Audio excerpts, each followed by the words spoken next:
Hello বন্ধুরা, আসসালামু আলাইকুম। আপনারা কেমন আছেন? তো বন্ধুরা, আশা করি সকলেই আল্লাহ তাআলার অশেষ রহমতে ভালো আছেন। তো বন্ধুরা, আজকে আমি আপনাদের জন্য একটি বিশেষ উপকারী ও গণমানুষের বন্ধু বলা হয় এই গাছটিকে। তো এর কারণ হচ্ছে বন্ধুরা, আপনারা গ্রামগঞ্জের যত প্রকার মানুষকেই দেখেন না কেন, তারা কিন্তু এই গাছটি খেয়ে থাকে। তার কারণ হচ্ছে এই গাছটি উপকার পাওয়া যায় বলেই তারা এই গাছটি খায়।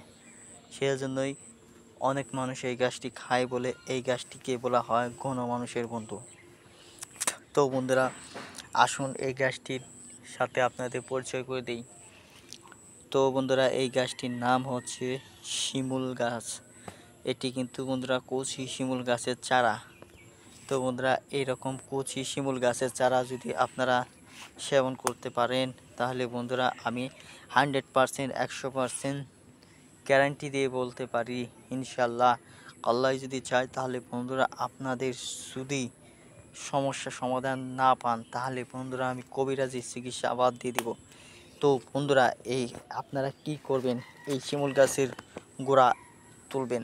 তোলার পর যে সাদা মূলটুকু আছে, সেই মূলটুকু বন্ধুরা আপনারা ছেঁচে নেবেন।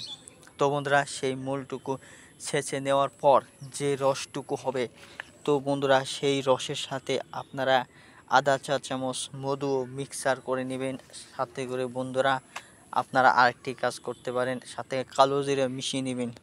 ইনশাল্লাহ এই তিনটি উপাদান মিশিয়ে নিতে যদি আপনারা প্রতিদিন সকালবেলা ভোরে সেবন করতে পারেন, তাহলে বন্ধুরা দুনিয়ার বুকে এমন কোনো নারী নেই, এমন কোনো পুরুষ নেই যারা এই গাছটি খেয়ে বলতে পারবে উপকার পায়নি।